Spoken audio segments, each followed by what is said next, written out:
On out there, welcome to another edition of Stock Market Movers, where we give you the headlines on today's stock market action, and of course get to the expert opinions that you guys need to hear to stay in the informational edge. That's what this show's about. Let me know who's excited to dive on into today's interviews. We'll get into today's topics, but first things first, definitely want to go ahead and talk about what we have to offer for you guys today. We have some great show. We'll have Eric Schiffer here from CEO of Patriarch organization. We also got Ben Axler today from Spruce Point Capital Management. Short reports. We'll talk a little bit about that. Topics today. We got stock market gainers. We'll talk a little bit about energy and Warren Buffett, technology, and the CHIPS Act. We'll get into some earnings stocks, Netflix outlook. We'll touch a little bit about Boeing, Twitter, Cinemark, YouTube, Shopify, and of course, we'll talk a little bit about short reports. Give me the thumbs on up if you guys are ready to dive in today's show. A lot to get into, as you guys can see from the chat. We're going to go ahead and dive on into all these headlines. Let's see if we can get it through in 1 hour. It's time for Money Making Mitch. When investors need a story, we're going to the moon. Welcome to Money Mitch, where story is everything. I'm here to find you the next opportunity. It's all about the green hands. Now, we all know the bull market is here to stay. Money Mitch.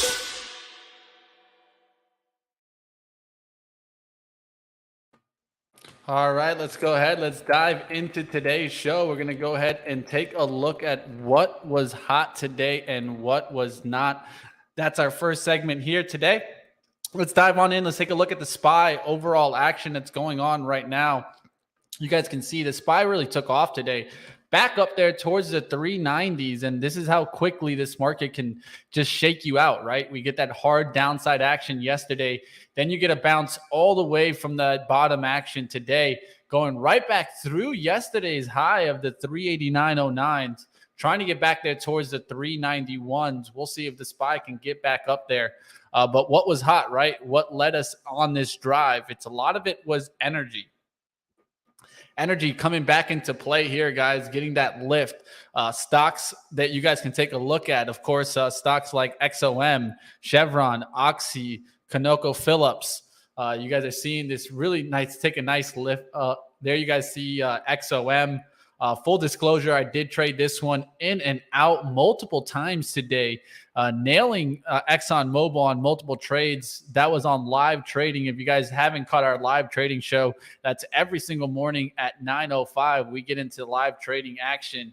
Was a great trade today. Maybe could have held a little bit, but sold some up there towards the 88s on this last push. Not a bad trade in ExxonMobil. You could take a look at Chevron taking off also, and Oxy getting a nice lift here. Look at that stock. Really good, good push. Of course, this coming off the heels of Warren Buffett Group just continuing to buy, right? He just doesn't want to turn around from buying this Oxy. You guys can see here, this closed another 1.9 million shares of Oxy. Warren Buffett taking some buying here, and he's at a 19.4 stake now on Oxy. And you guys can see here, every time it comes back into the 57s, 56 area, that's where he's buying on up. He's trying to see it get that push back through the 70s. We'll see what happens in this stock. He now has 19.4%, very close towards that 20%. I'm pretty sure you'll be hearing in the near time soon that he gets above that 20% stake. We'll see what happens there. On Oxy, of course, Occidental Petroleum, trying to make that lift with a lot of the oil names out there. And I said I'd take a look at ConocoPhillips. You could see how that one's coming back today. We'll see if these can continue to drive today. Definitely oil getting a nice push. Another area that saw a push today, of course, is going to be looking into the industrials and what did well there. So a lot of this was going to be looking at metal fabrication, business equipment, and trucking stocks. So you guys can take a look here. We look at industrials, the second leading sector from the open.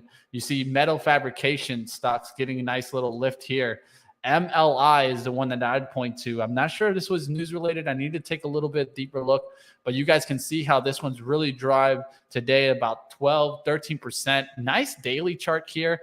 I'd look for some pullbacks on this chart, but definitely a bullish chart. MLI, we'll see if that can continue to run. Business equipment is another area that kind of got a little push today.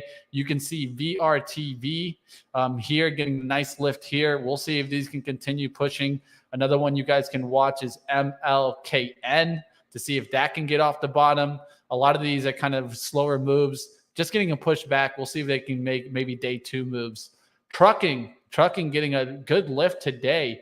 MRTN, one of those definitely to keep on watch here. You could take a look here on the weekly, how you just had a nice little weekly breakout in March. And now you're getting that next breakout here in July. I'll look for this to kind of continue going through. Nice looking chart there on MRTN. If you want to look at some other trucking stocks, I usually like to look at USAK. And you guys can see how this one's been really kind of pushing. Take a look at the daily candle on this. This is just sideways. I think it's in a merger right now, but just take a look. We'll see what happens. Other ones you guys can watch, USX. There's a couple here that you guys can take a look at. If we look at the high cap, that's going to be ODFL. So Old Dominion, look at that. Nice little trend line it's trying to get back to. We'll see if these can kind of get that lift and continue pushing back. And this is in trucking and industrials. After the trucking and industrials moves, we're going to also focus on, of course, the chip makers today with the CHIPS Act. Of course, jumping ahead of the Senate vote here on the CHIPS Act, as this legislation would definitely kind of help out some of these chip makers. It would give them about $52 billion in government subsidies. Let's take a look at some of those technology names and what's leading there. Of course, you see semiconductors equipment. So the thing behind the semiconductors doing well. Look at the semiconductors themselves having a really good day here today. TSM, nice little lift. NVIDIA getting that nice little lift out of that zone. It was looking weak on this kind of Monday date. It was kind of coming back, looked like it wanted to fill the gap, and today pushed right back up there. So this one's actually looking really interesting for me. AVGO, QCOM getting that lift, INTC, Intel kind of a little push back. AMD was really kind of leading the action this morning, and you can see how it's continued to strength. We'll see how these continue to trade, but right now, definitely the CHIPS Act taking focus here, and you're seeing these technology semiconductors get that nice lift. All right, let's get out of what was hot and what was not. Let's go into our earnings on the day. We're going to go ahead and talk about the earnings that we got at the close yesterday, which was IBM first. You can see here, did kind of get hit hard after hours and hasn't come back here in the intraday. Let's talk about those earnings. IBM coming in here with a beat, but cutting its cash flow guidance. That definitely affected the stock here. So IBM Q2 EPS at $2.31, beating the $2.28 estimate. Sales were at $15.5 billion, beating the $15.25 billion estimate here. But they did cut their guidance here towards $10 billion versus the prior range, which had $10 billion to $10.5. So keeping it on the low end of that range. Let's take a look at the stock itself.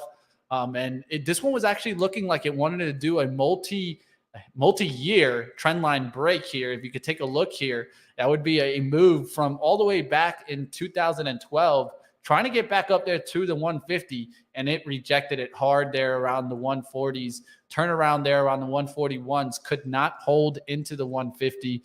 That was the area I really wanted to see it close above to make that look that it wanted to get up there.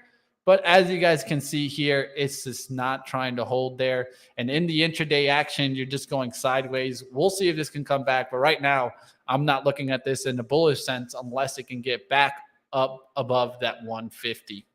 Let's get out of IBM. Let's go to Johnson & Johnson. In a few minutes, we'll get into our first interview at 1:15. Johnson & Johnson here coming in with a beat here. Adjusted EPS here at $2.59. Let's go ahead. Let's put up that stock here. Johnson & Johnson coming down actually in the intraday action. $2.59, beating the $2.57 estimate. Sales were at $24.2 billion, beating the $23.2 $98.81 billion estimate. They did cut their sales guidance here towards kind of the lower end. It was at a low end on $94.8 billion. They cut it down to $93.3 billion on the low end. On the high end, at 95.8, cutting it down to 94.3 billion, and also cutting their adjusted EPS guidance. So you guys are seeing Johnson & Johnson definitely fail there. It came down a little bit in the pre-market, tried to get back up there through the kind of 177 level, and just really just getting washed out here at the open. Drug manufacturers not doing the best today. But you can actually see here, it's actually the industry is actually up. Johnson & Johnson, the only one in the red here, except BMY, which is Bristol Myers. And this is in the major drug players. What is doing well? AZN. But hey, that could just easily change there. You guys are seeing definitely Johnson & Johnson come down here. We'll see how this continues to trade. Hasbro here getting a beat and a miss on sales. So let's take a look at HAS. HAS, you can see it kind of pushed on up, pulled back here. We'll see if it can hold the 50-day moving average here. EPS was at $1.15, beating the 95-cent estimate. Sales were at 1.34 cents here, $1.34, missing the 1.37 billion estimates. We'll see how Hasbro performs here. Let's take a look at the daily. It's just been sideways here, trying to hold on to the support.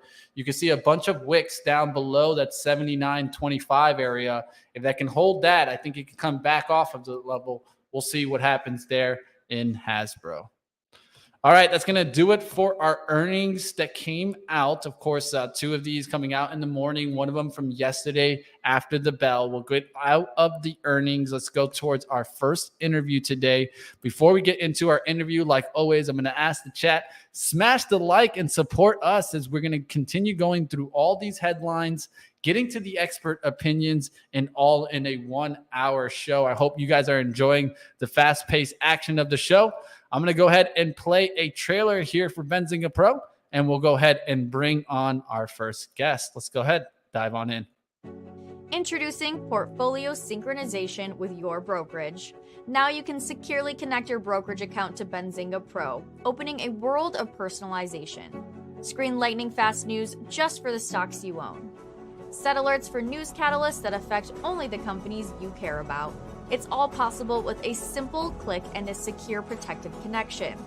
Overcome uncertainty and connect your portfolio to Benzinga Pro today.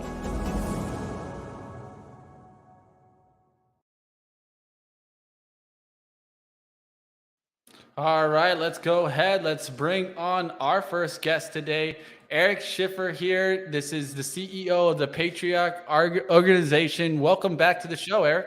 Good to see you, Mitch. Good to be back. Can you hear me okay? I can hear you perfect, loud and clear. Great. Let's dive on into Got a new mic, so I'm testing it out. I like it. It's sounding clear. I'll tell you that much. And that's what matters there. It looks like, I think this, I'll call it. Is that the Yeti? It's a Yeti, yeah. Ah, yes. You see, I know my mics. Good. Let's get on into here. First thing I want to think about is the SPY overall and the overall market. Do you feel that we've put in the lows on the overall? For this year? Oh, no, not a chance. I think there's a lot more pain ahead, unfortunately. And I think for crypto investors, the same thing. But I do think that we're likely to put in the lows this year. And I suspect that what you'll see is when all of these earnings come out and when people begin to warn, and you're just starting to see it, you saw with Apple yesterday, that then begins to cause, re-rating of valuations, et cetera. And I think we could go as low as 3,300, 3,000. It really depends on also the implication of what this recession, if it's going to actually be a deep one, means to earnings. And so, if you figure that earnings get down to as low as the high 160s, which it's not unreasonable if you consider in most recessions what occurs. You're talking about 25% dips to earnings. And so in that situation, we could be as low as 168. And if you're generous on something like that. Maybe you're at a 18 multiple or a 17 multiple. You could even go lower, and obviously you can see you could dip below even 3,000. So I think there's going to be some short-term pain. But I also think the Fed at some point, and it's not going to be long, won't be able to continue to do this because they're going to crash the plane right in the mountain, and you're going to watch things go boom. And they won't have that happen on their watch, nor will Biden going into an election year in 24. So I think the Fed will back off. You'll likely see that occur. It could occur as early as September. It may be the next meeting thereafter. And then the market is likely to really rally. And, but I think the next 3 months could be very painful. The contrarian side of me, says that it may take a little bit longer before that happens because so many people are short right now already, and they expect things to go down. And I think you're seeing some interesting moves today that, it's a fascinating time, that's for sure. But I do think that ultimately, yes, we're going down. Well, we'll see if we can break those lows or not. I do agree with you. We're going to definitely be watching next week to see what happens. Do you feel that the Fed will try to, kind of push a little bit on the interest rate? I know that some people are thinking that the 100 basis points is off the table. Would you feel it's off the table here? I think it's off the table right now, but at least with the current indications. And I think that the Fed is aware that inflation may begin to start heading down. I think the number that we last saw is probably the peak, at least in this cycle at this point. And so I expect to see 75, not 100. All right, now we've gotten the beginning of some earnings here with some banks, and we're going to continue getting some more earnings this week. How do you feel about the beginning of these earnings? Do you feel that we're going to get continued?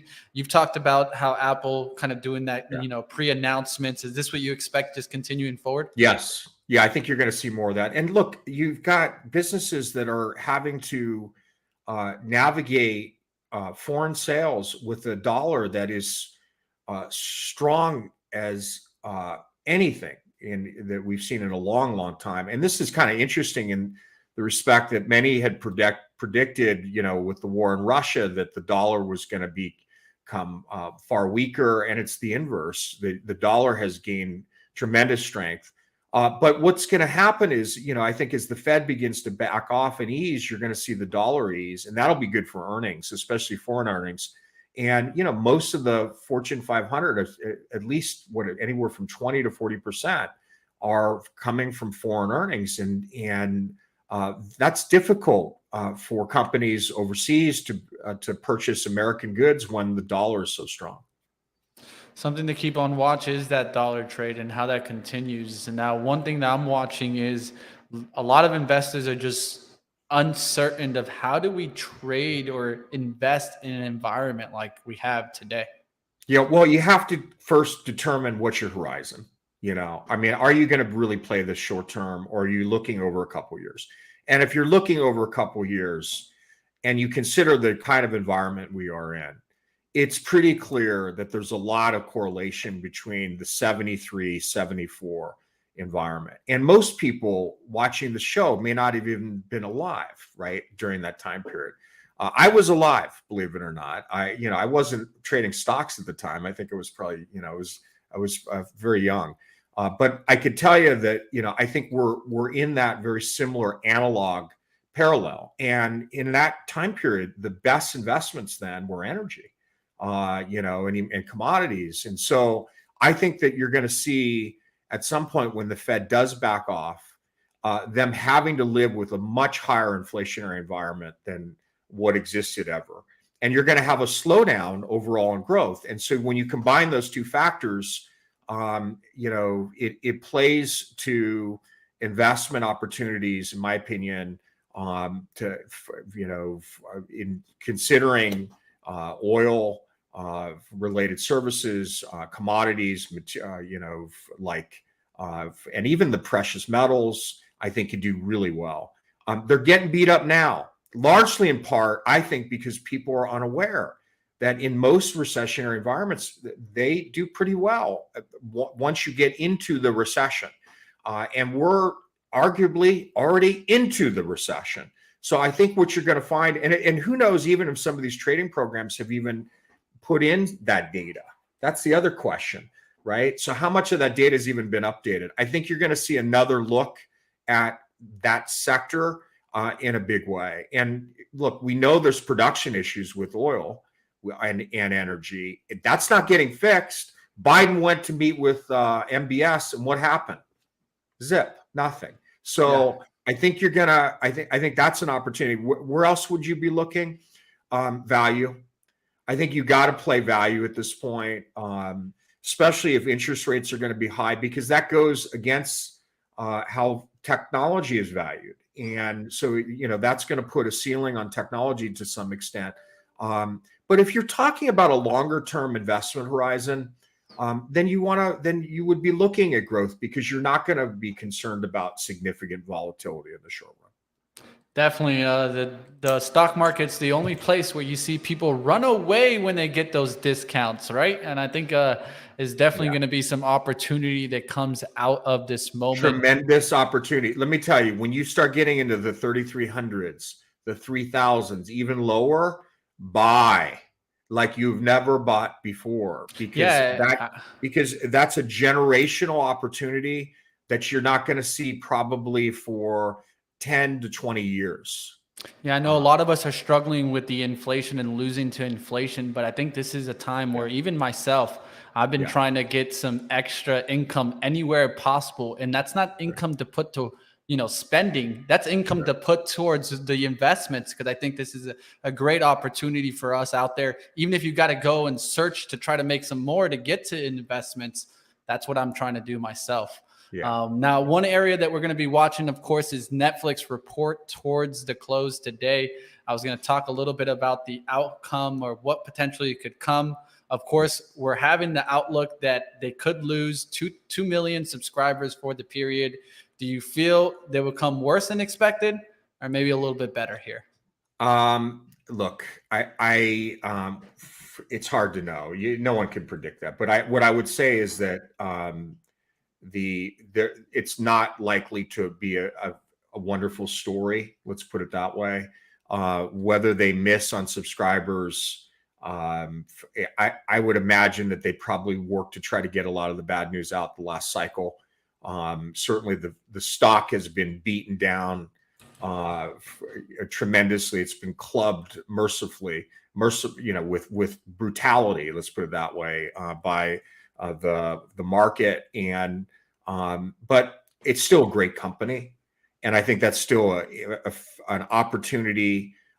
Maybe not right now as an entry point, but I think it will be as the market begins to go down further.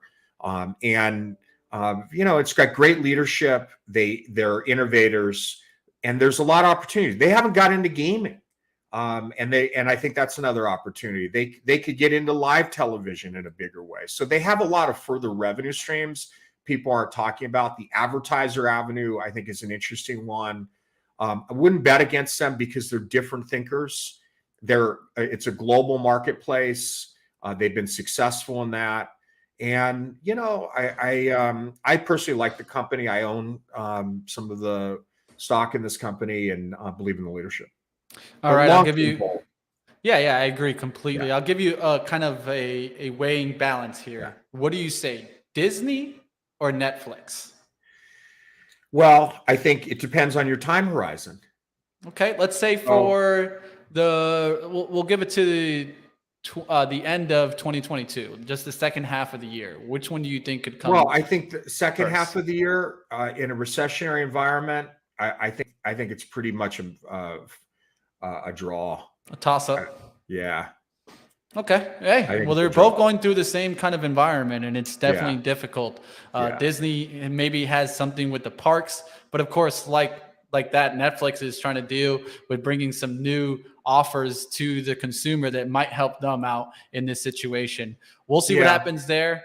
Definitely something to watch. Any other big report that is just, big to you, Eric, that's going to be on your watch? Well, look, I think I'm interested to see what the Fed says, but ultimately we've got to get through the screaming and awareness of what is the pain on the horizon, and that'll come from all of these CEOs at these earnings, calls, and that's going to be what will drive the market moving forward, and you're going to see a further level of ongoing pain and concern about the dollar, concerned about the recession, highlights about how there will be slowdowns to hiring, potential terminations, all of which is going to affect the market over the next month. And I suspect that that'll be your inciting incident downward. That then we're going to get to ultimately to evaluation that becomes an opportunity. And what is that? Is that 3,600? Is it 33? Is it 3,000? Is it even lower? All of which, when you start getting into that 3,300, 3,000 and lower, great buying opportunities. Well, thank you for joining me. Like always, Eric Schiffer, CEO of the Patriarch organization. And I'll make sure that I include your link there below so you guys could check him on out and check out the Patriarch organization. Appreciate you for coming on, Eric. Oh, thanks, Mitch. Thanks for having me. Appreciate it. Always. All right, let's go ahead. Let's continue going here. Let's take a look at some other headlines out in the market. Going to try to, get through that Netflix earnings outlook. We'll go ahead and continue watching that. Just want to kind of wrap that up in a bow here. So I've been talking about potentially a move towards 200 before the earnings, and there you have it today, almost back there today. Today, we got to a low of 187. We're up there towards 199.38. Can we take out yesterday's high of 199.67? That's the trade that I was looking at today. And I think this might sell off really close towards the close. So just be careful there. If you're trying to maybe make the move on the intraday momentum, we'll see if it can get back through that high of 199.67. But good day there for Netflix going into the earnings. Of course, projected is a 2 million subscriber loss for the period. If for any reason I think you hear a plus number, watch out, because this could really rip back up. If you look at the kind of the earnings calendar and you kind of take a look at what has happened in the past, in the last kind of 3 to 4 earnings outlooks, at least when they hit the tape, Netflix has gone down big. So we'll see if this is one of the times where it kind of reverses there. All right, other earnings to kind of look at for the rest of the week, right? We'll get Wednesday, we'll get Tesla. Tesla definitely going to be on a lot of people's radar. It came down fast today, but recovered here towards 730s now. I'm just going to keep this one on watch. Do I have a feel where it's going? No, I'll be honest. I have no idea where it's going. The only thing I want to see is if we get below 675 or above 750s, going to the 760s. We'll see what happens there. Of course, we'll also get United Airlines. So keep watch on that. This is going to be Wednesday after the bell. United Airlines is going to be one that I'll be watching. It's already filling in that gap there that we were looking for to kind of get back up there. It filled in the gap. Now the question is, does it kind of stop or get back towards another gap here that you have up towards 42.74? We'll see if it can get back up there. Right now, it's having a decent day, but it's going to be all dependent on these earnings. And then right after that, the following day, you'll get American Airlines. So I think if what happens with UAL will probably really determine how AAL performs. Maybe they lower the bar and then the expectations, and then American Airlines is able to beat. We'll see what happens there.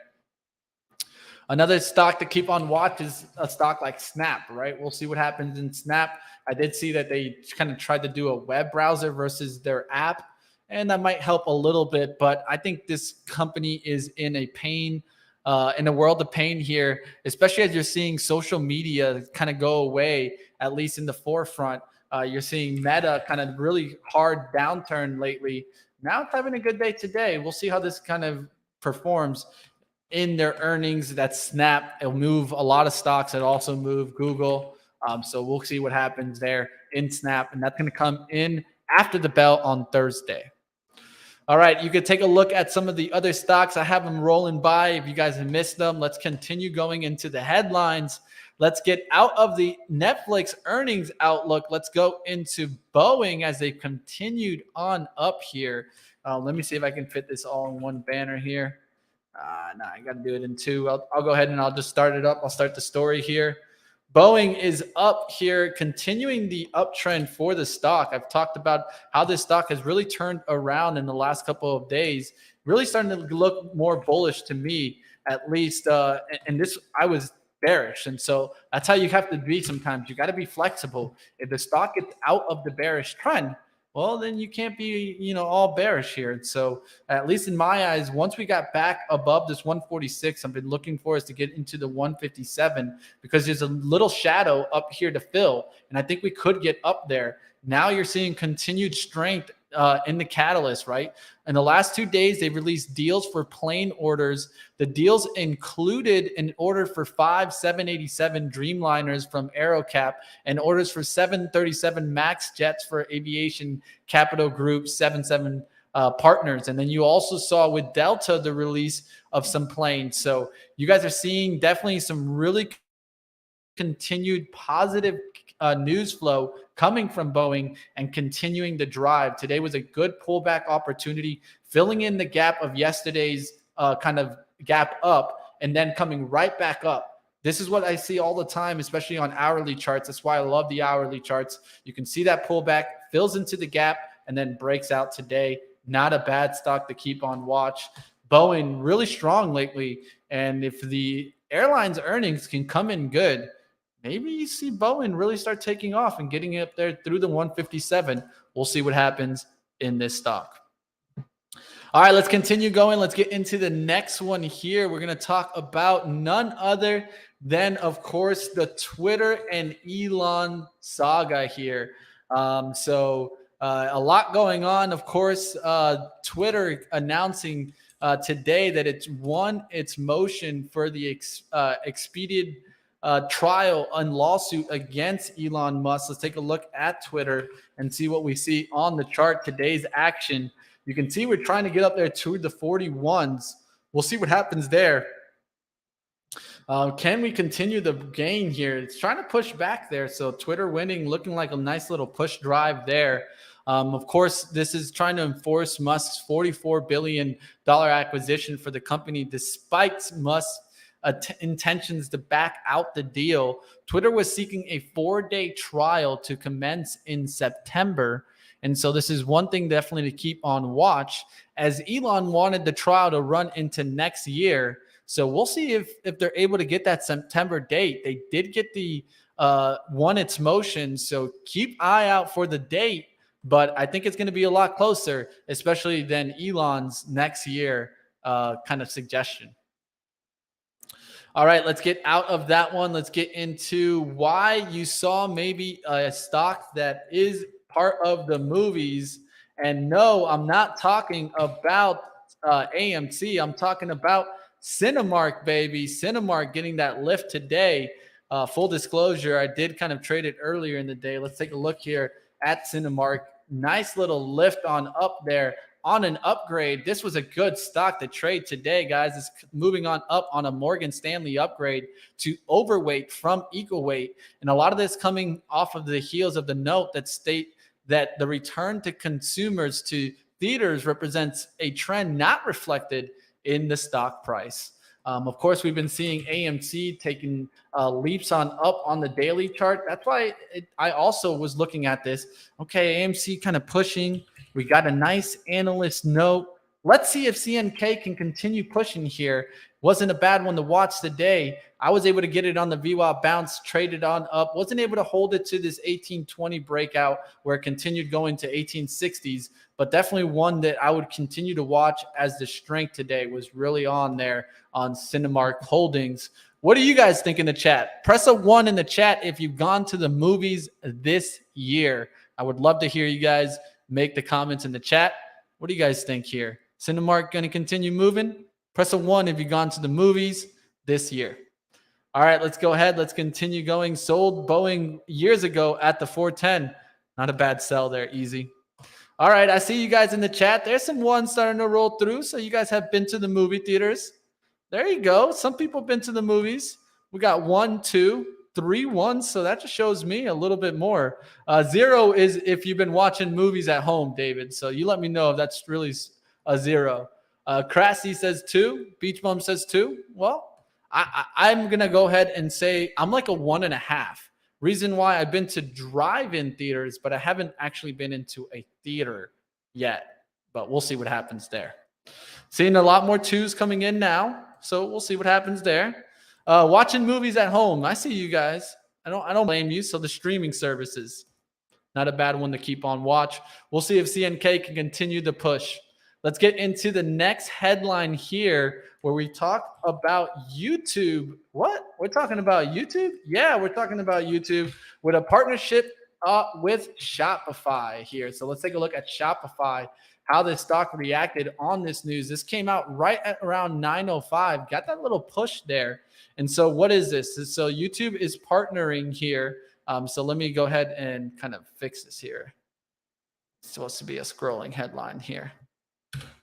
There we go. So YouTube is partnering here with Shopify to add live shopping tools to allow its users to purchase products without leaving its website. So YouTube says that the viewers in US, Brazil, and India will see shoppable content in their Explore tab starting even as fast as next week, with additional countries to roll out later this year. So Shopify teaming up with YouTube, of course, Google, to try to continue YouTube's reach. Look at it as more of a e-commerce platform, also trying to sell some products on there. Of course, we have been seeing this kind of be more and more of that influencer trying to sell you products than advertisements that are out there. So I think this is what they're trying to do more of, is trying to work with, YouTube to get to the influencers that are out on that platform and get them to sell some products right through their platform, and thus giving them the gains there.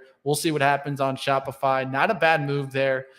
Daily chart has some real hard bottoming at the 30-13s. So if we could get this to really push up, let's say close above 35, I'll actually start getting a little bullish on Shop. Got to really keep an eye on Amazon, because if Amazon can get through that 120, I'll definitely be feeling good about this. And you can see it's having a really good day today. All right, let's continue going. In a second, we're going to get into our next interview, and we'll talk with none other than Ben Axler, the CIO at Spruce Point Capital Management. Excited to dive in today. I know that a lot of times you guys always see kind of short research reports getting put out there. Companies, that definitely there's just some questions to play, right? So today we're actually going to be going into some of these. We'll talk about Skechers. I'm also going to go ahead and take a look at their kind of past reports. I saw one out on Generac from June 22nd and one from May 17th. So we'll continue to watch what happens in these. I know that you guys should be excited, so hit the thumbs on up. That's coming on next in just about 4 minutes. I do want to go ahead and take a look at some stocks out there. What do you guys have? Looks like Google rolling. Let me take a look here. There you go. Google getting some lift today after the split. Let's take a look here. Nice little push on up there. It was kind of sideways to begin with, came on down here, but really, starting to get a nice little lift now, up about 2%. We'll see how this can kind of continue to lead. I think it needs to get through that 115. That's the first area where you could see probably some resistance come into play. We'll see if it can get back up there and get towards the 120s. But this is really interesting because I see this as really an opportunity. There was a time where you probably weren't trading Google because of the capital requirements, right? Now you're down there towards 113. I'm sure there's going to be some more action traded on Google on a daily basis now, as it's just in some other people's wheelhouses, right? But one thing to keep on watch is how volatile this is going to be. I'm going to continue to watch also the average true range. Right now, it's about $3.98. So about an average range, about $4 right now on the name. I'm going to continue to watch that. Does it increase? Does it decrease? That's something to keep an eye out as you're looking to catch those moves and those breakouts back up. I'll keep watch on Google after the 20-for-1 split. All right, let's go ahead. We're going to play a trailer and then we're going to dive into our interview today. Let me know that you guys are excited in the chat. Give me a thumbs on up. Can we get to 150 likes today? Let's go ahead. Let's get it up. And I'm going to play a trailer and we'll dive into our interview.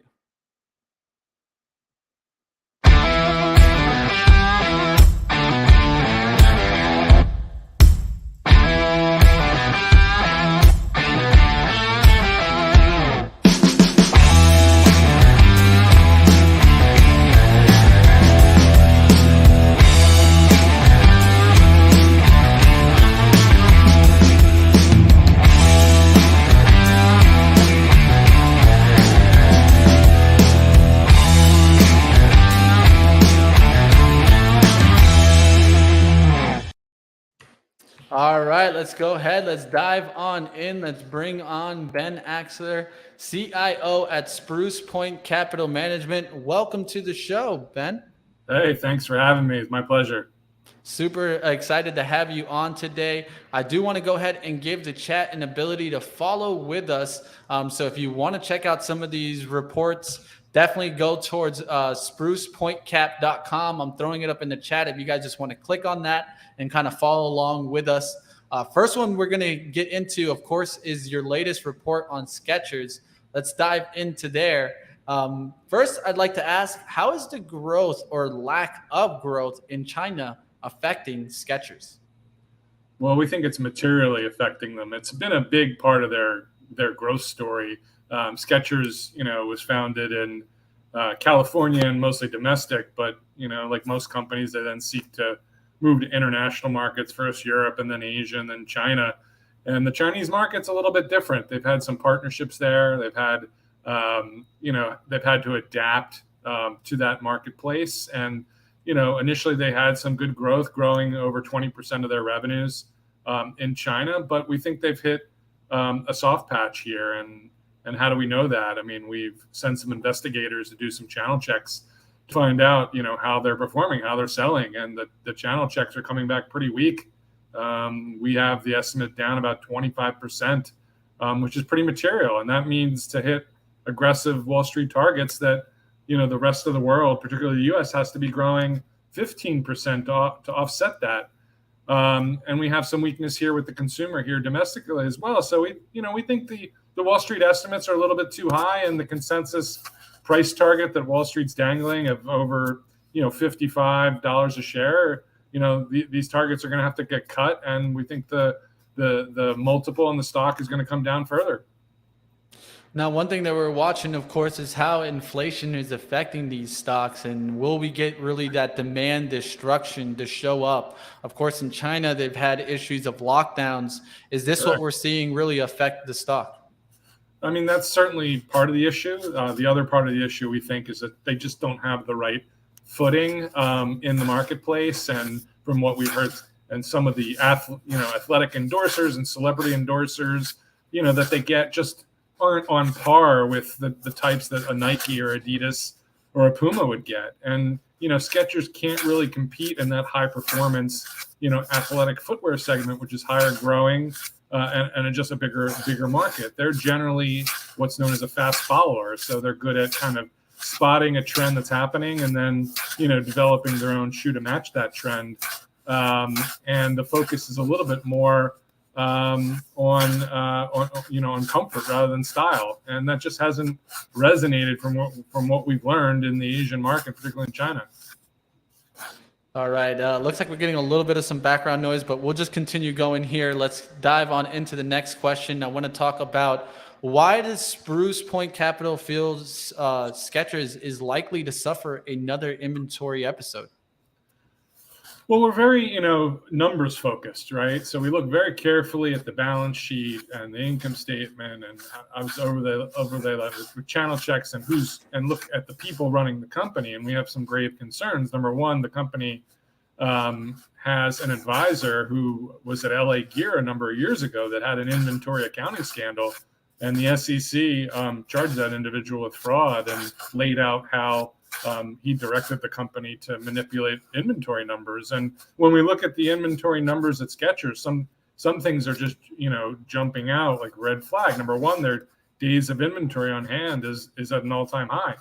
And if you look at how much they've committed to buying in inventory relative to forecasted sales, it's also elevated. And it's not just elevated historically from the company's purposes, but also relative to all the other footwear companies that we analyze. So we see a lot of inventory on hand, and we also see, some slowdown in sales. And so that's gotta, we think, result in markdowns and margin pressure.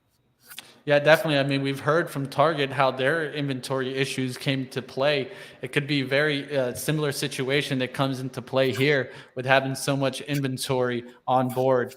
Now, Correct. What do you mean by declining transparency in Skechers? What is the declining transparency that you guys are seeing? Right.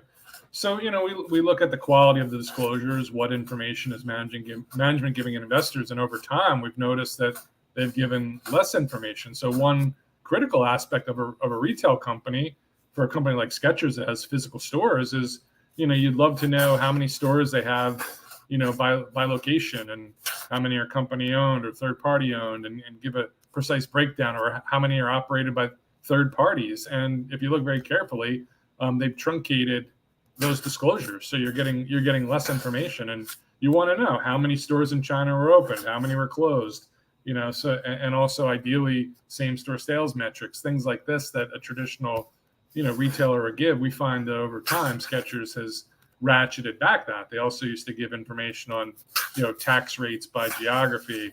That's also declined. So, we think more information is good. But when we see companies reduce information at the same time where we see evidence of financial strain, we get worried. And that's why we issue cautious reports like this one. All right, let's go towards your next report. I have one from June 22nd that was out on Generac. The big question there, I saw a lot of questions about shady solar partnerships. Tell us a little bit about this.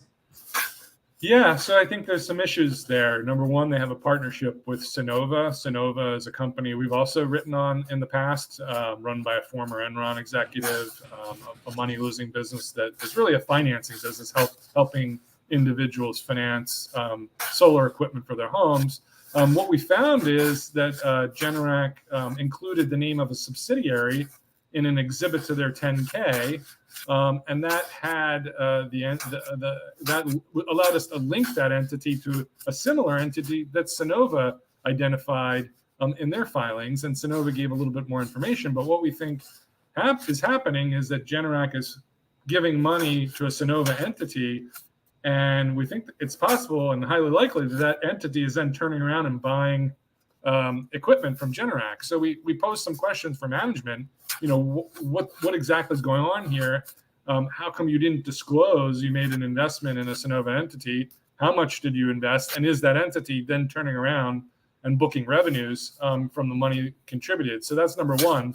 Number two, Generac has a bunch of solar distributors out across the U.S. One of their larger distributors is a company that's come under investigation in multiple jurisdictions, down in the Southeast all the way up to Detroit, for allegedly duping consumers into buying some of their solar products and making guarantees that their solar bills would be lowered, when in fact the opposite's the case. And that company has been rebranded Pink Energy, and Generac continues to promote this partnership despite evidence that it's under investigation from the FTC. So we have a lot of concerns about Generac, given that the growth story now is all about getting into the solar business. But when you look at the quality of their solar partnerships, we have great concern there.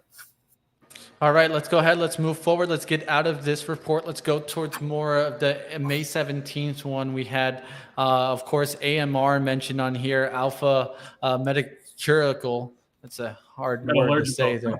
Yeah, I'm not even going to start there, but maybe naming the company would have been a better one, but we won't start on that. Let's talk about what issues do you guys see here in the coal industry? Sure. Well, I mean, coal has had its ups and downs in the U.S. It's obviously a dirty form of energy. It emits a lot of carbon. And so Alpha and a lot of its other peers went bankrupt a number of years ago. They recapitalized, and because energy costs are high, and short supply, coal's had a resurgence. Now, Alpha Metallurgical Coal, their coal specifically goes into the steel making industry.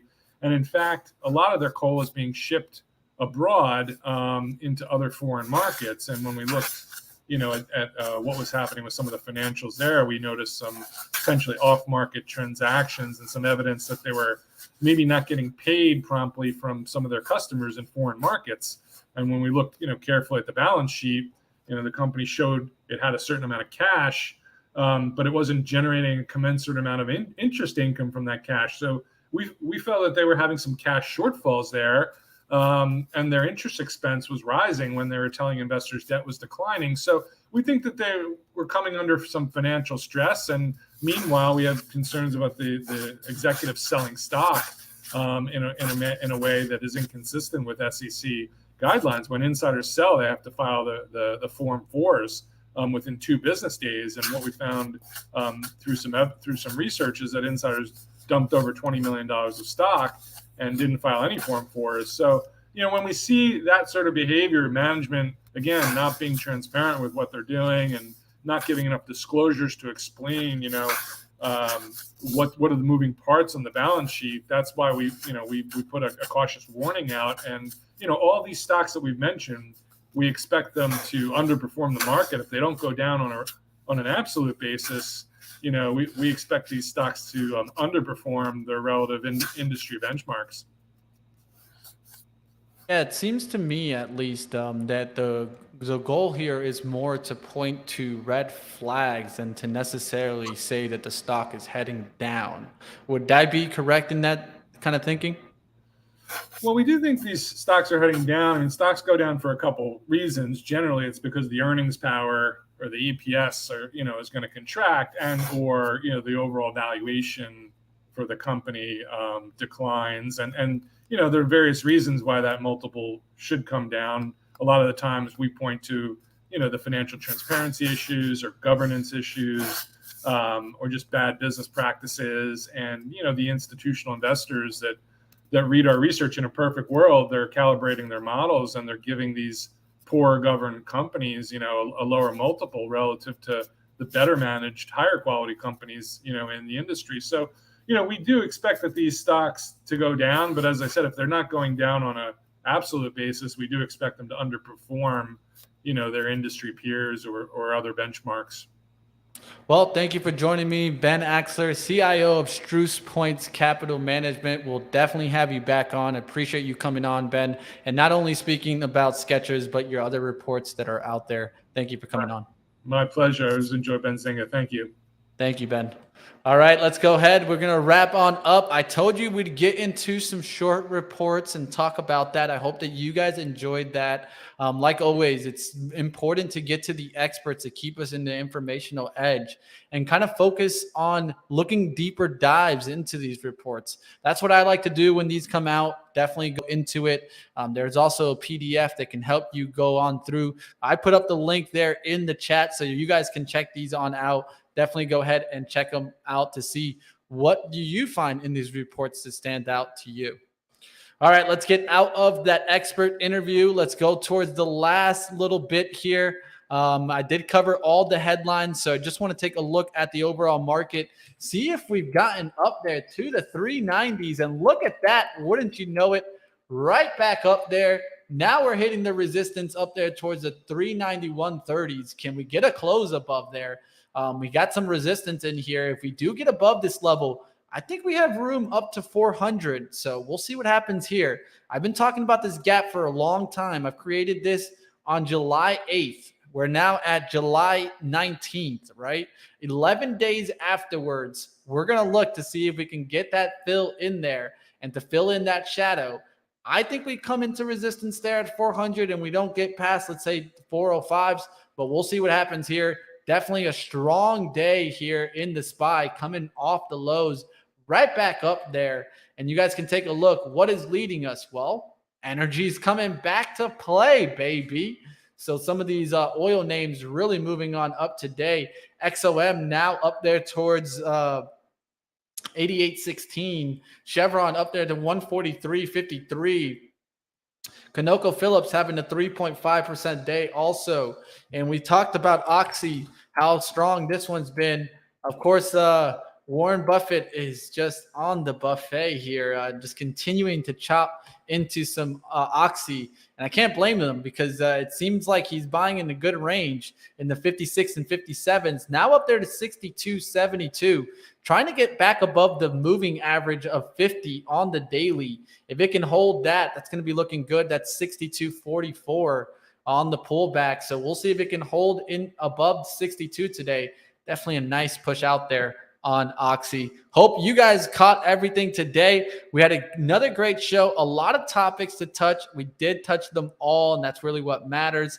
Let's go back into what some of those topics were on the day today. We talked about, of course, the stock market gainers, energy. We talked about Warren Buffett, technology, and the CHIPS Act. We talked about earnings stocks. We talked about Netflix outlook, Boeing, Twitter, Cinemark, YouTube, Shopify, and of course, short reports. We covered it all in a 1 hour period right here. I hope you guys enjoyed today's show. Give me a thumbs up if you guys like the way this show runs. That's what I want, is to really kind of get the feedback. What do you guys think about this show? Are we touching enough headlines? Are we touching enough experts? What do you want to see more or less of? I'll go ahead and I'll catch your feedbacks in the comments after the show. So please do me the favor and hit up those comments. I'll see you guys next time right here and later today on At the Close. If you guys want to catch me, that's going to be at 3:30 p.m. Eastern. I'll see you guys in a little bit. Let's see if this market rally can hold this time around. All right, we'll go ahead and see you next time right here on Stock Market Movers. Tomorrow, we will be missing out as we've got the boot camp, but we'll do some education on that. So don't miss out some of the boot camp tomorrow where you guys can improve your skills as traders.